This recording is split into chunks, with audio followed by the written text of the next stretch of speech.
Hello વિદ્યાર્થી મિત્રો, previous લેક્ચરમાં આપણે 7.3 એક્સરસાઇઝ સંકલનની સ્ટાર્ટ કરી હતી. તો આજે ત્યાંથી આગળ વધીશું.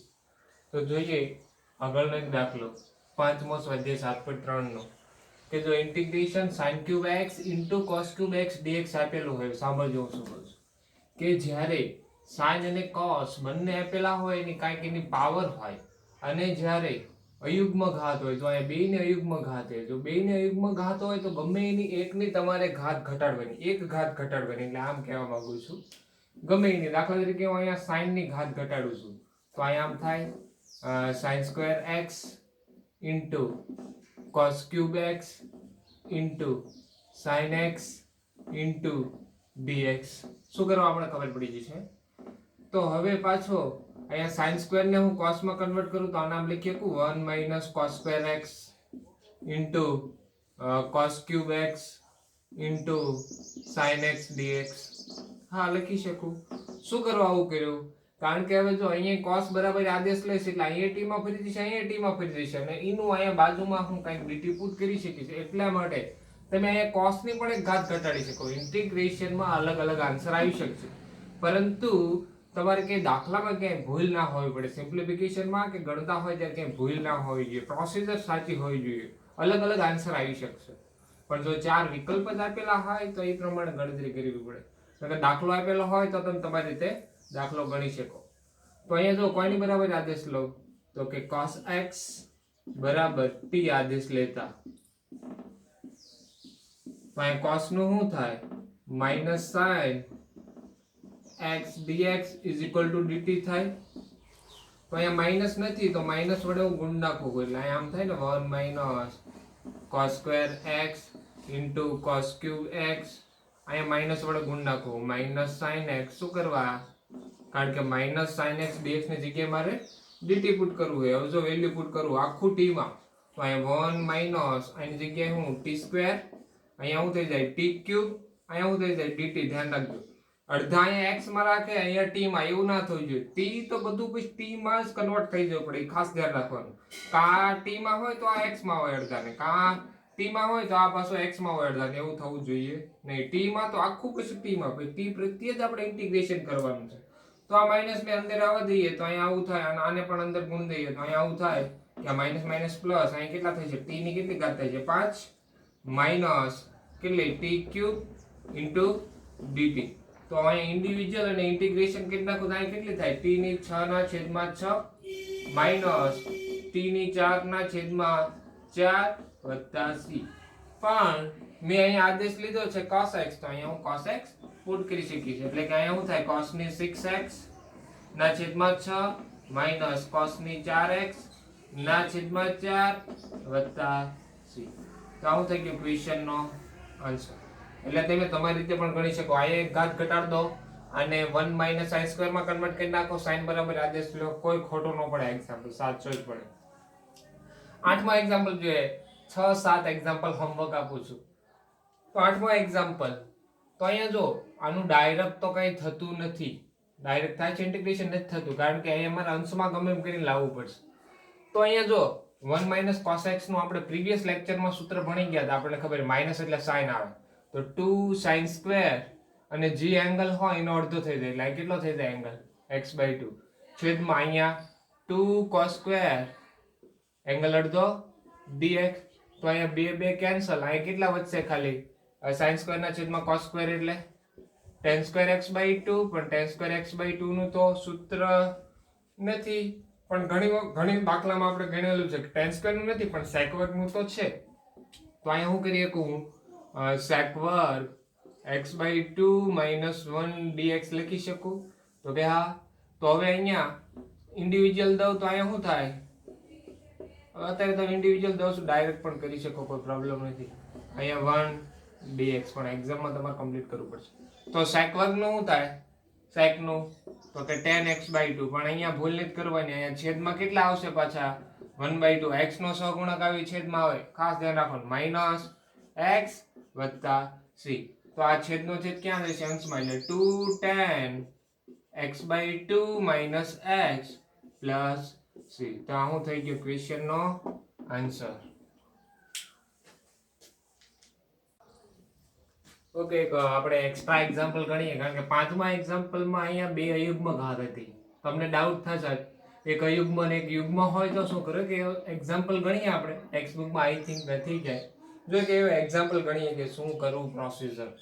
મેં શું કીધું હમણાં, જેની અયુગ્મ ઘાત હોય એની ઘટાડવાની હંમેશા. જો આની અયુગ્મ ઘાત છે તો આની એક ઘટાડું છે એટલે શું થઈ જાય sin square x into cos square x dx.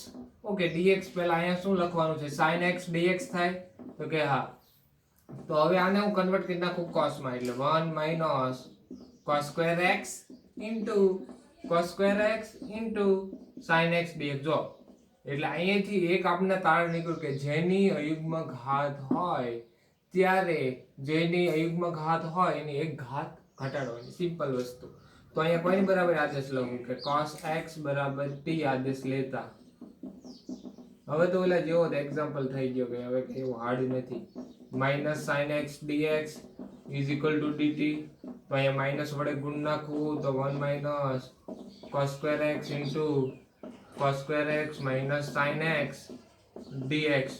તો સેમ પ્રોસીજર હોય, અહીં ગુણી દઉં છું એટલે અહીંયા શું થાય t પુટ કરી દઉં એટલે અહીંયા શું થાય અને ગુણવું એટલે કેટલા થશે ભાઈ, આ minus minus minus plus t ની કેટલી ઘાત થાય છે 4 માઇનસ કેટલા થાય છે t સ્ક્વેર અને આ જગ્યાએ કેટલા dt. તો આનો શું આન્સર આવે t ની 5 ના છેદમાં 5 માઇનસ t ક્યુબ ના છેદમાં 3 પ્લસ c.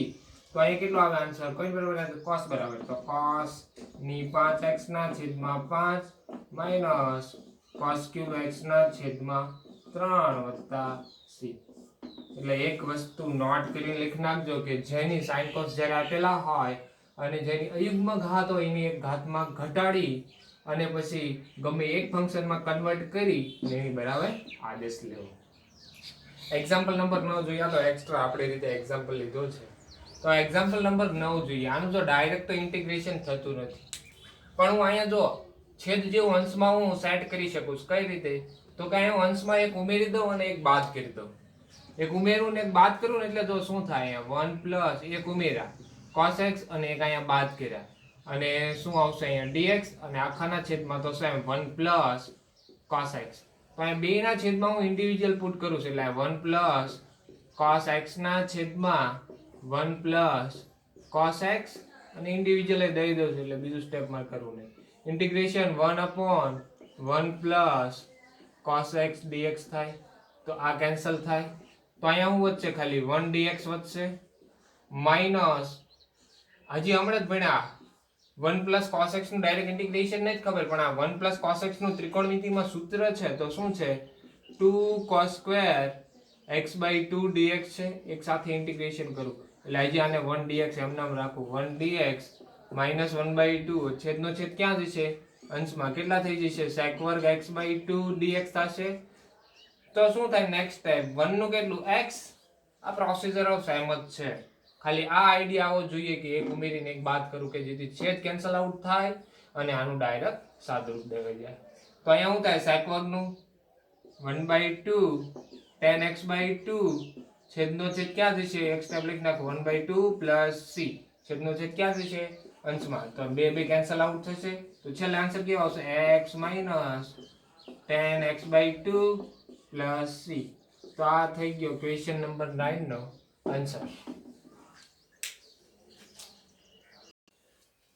ઓકે વિદ્યાર્થીઓ, હજી એક એક્સ્ટ્રા એક્ઝામ્પલ ગણીએ આપણે. ટેક્સ્ટ બુકમાં નથી પણ તોય ગણીએ આપણે, કારણ કે પૂછાય તો આપણને ખબર તો પડવી જ જોઈએ. કે જો 3 કેસ તો ડિસ્કસ થઈ ગયા, ચોથો કેસ આપણે કહી શકીએ કે જો બે અયુગ્મ ઘાત હોય એ કઈ કેસ ડિસ્કસ થયો પ્રીવિયસમાં, sin ની અયુગ્મ ઘાત હતી, cos ની યુગ્મ ઘાત હતી, અથવા ત્રીજો કેસ આમ પણ હોઈ શકે cos ની અયુગ્મ ઘાત અને sin યુગ્મ ઘાત. એટલે 3 કેસ ડિસ્કસ થઈ ગયા.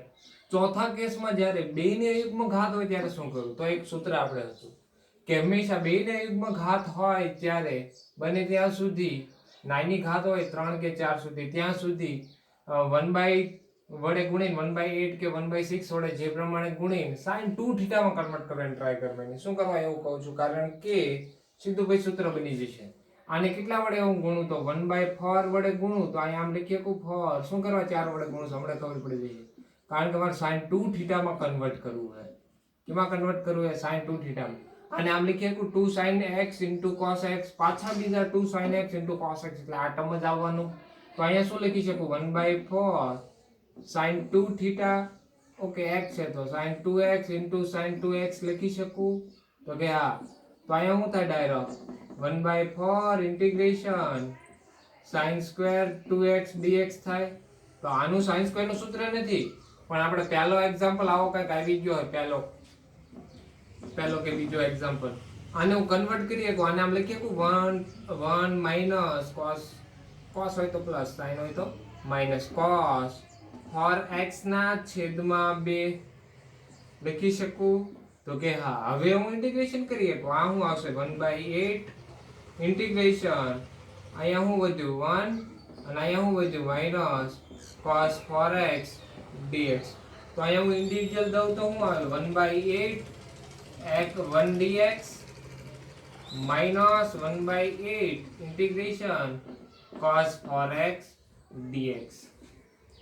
તો અહીંયા શું થાય 1/8 into x minus 1/8 cos નું શું થાય તો કે શું થશે sin 4x ના છેદમાં કેટલા 4 plus c.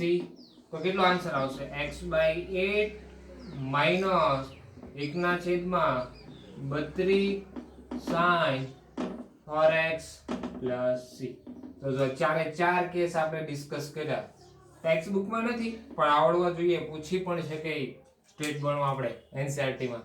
બે યુગ્મ ઘાત હોય ત્યારે શું કરવું, બે યુગ્મ ઘાત હોય ત્યારે શું કરવું, એક અયુગ્મ અને એક યુગ્મ, ચારે ચાર કેસ અથવા વાઇસ વર્સા. એ જ પ્રમાણે જો હવે એક્ઝામ્પલ 10 એટલે આ દાખલો ધ્યાન રાખજો, તમારી રીતે નોટ લખી હોય તો લખી નાખજો કે અયુગ્મ ઘાત હોય બે તો ગમે એક ઘટાડવાનું, એક અયુગ્મ અને એક યુગ્મ ઘાત હોય તો અયુગ્મ ને એક ઘાત ઘટાડવાની. અને એ જ પ્રમાણે જો બે યુગ્મ ઘાત હોય તો કાંઈક નંબર વડે ગુણી અને sin 2x કે sin 2 થીટા માં કન્વર્ટ કરવાનું. નેક્સ્ટ એક્ઝામ્પલ 10મા એક્ઝામ્પલ ગણીએ. જો અહીંયા sin ની 4x છે તો sin ની 4x છે તો થોડુંક વિચારી શકું. શું વિચારી શકું તો કે આને હું આમ લખી શકું, કાંઈ પ્રોબ્લેમ ન હોય. શું કરવા લખું છું હમણાં ખબર પડી જ જાય તમને. sin સ્ક્વેર x નો સ્ક્વેર dx લખી શકું, કારણ કે આ તો 4 જ થાવે નહીં. તો અહીં કેટલા થાય જો sin સ્ક્વેર x નું ડાયરેક્ટ નથી સૂત્ર, પણ હું કન્વર્ટ કરી શકું. આને હું લખી શકું 1 માઇનસ cos 2x ના છેદમાં 2 લખી શકું. આનો સ્ક્વેર, જો એક સ્ક્વેર દૂર થઈ ગયો, આપણે સ્ક્વેર દૂર કરવાનું કામ હતું, તો આ સ્ક્વેર ને મેં આમાં કન્વર્ટ કરી નાખ્યું. તો હજી આ સ્ક્વેર નું સાદુરૂપ આપવું હોય, 2 નો સ્ક્વેર કરીએ એટલે કેટલા થાય છે 4, 4 ને હોતે બહાર લઈ લઉં 4 બાય. તો અહીંયા શું વધશે ઇન્ટિગ્રેશન સ્ક્વેર એ કેટલા નાખું 1 નો વર્ગ 1 માઇનસ 2 ગુણ્યા પહેલું બીજું cos 2x વત્તા બીજા પદનો વર્ગ એટલે કે cos સ્ક્વેર 2x dx. એટલું થયું. તો હવે હું ઇન્ડિવિડ્યુઅલ દેતો જાઉં છું 1/4 ઇન્ટિગ્રેશન 1 dx માઇનસ 2 ના છેદમાં 4 એટલે કેટલા વધશે 1/2 કોન્સ્ટન્ટ છે બહાર લઈ લો integration cos 2x. cos square નું પાછું સૂત્ર નથી પણ હું કન્વર્ટ કરી શકું, ધ્યાન રાખજો. તો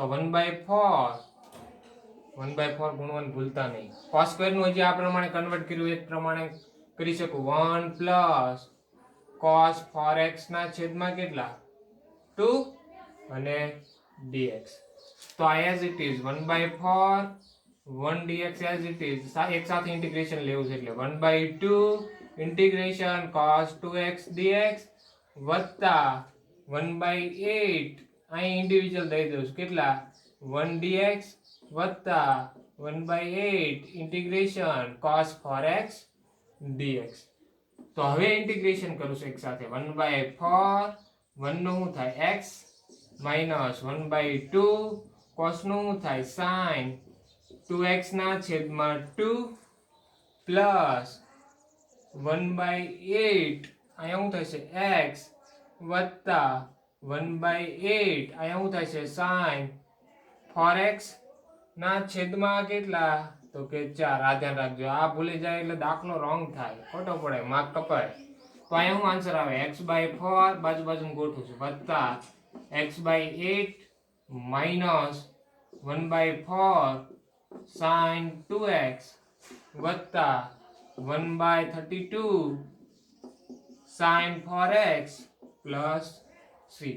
તો અહીંયા કેટલો આવશે લસા 8 લસા આવશે એટલે કેટલા ગુણશે 2 ગુણશે એટલે અહીંયા આમ થશે 2x + x ના છેદમાં 8 2 લસા આવે ટોટલ 8 લસા પણ અહીંયા 2 ગુણે -1/4 sin 2x + 1 ના છેદમાં 32 sin 4x + c તો અહીં કેટલો આન્સર આવે 3x/8 -1/4 sin 2x + 1 ના છેદમાં 32 sin 4x + c બસ મેક્સિમમ સાદુરૂપ દઈ દીધો આનું સાદુરૂપ આપણે આપી શકીએ નહીં તો આ થઈ ગયો આપણે ક્વેશ્ચનનો આન્સર લખી નાખો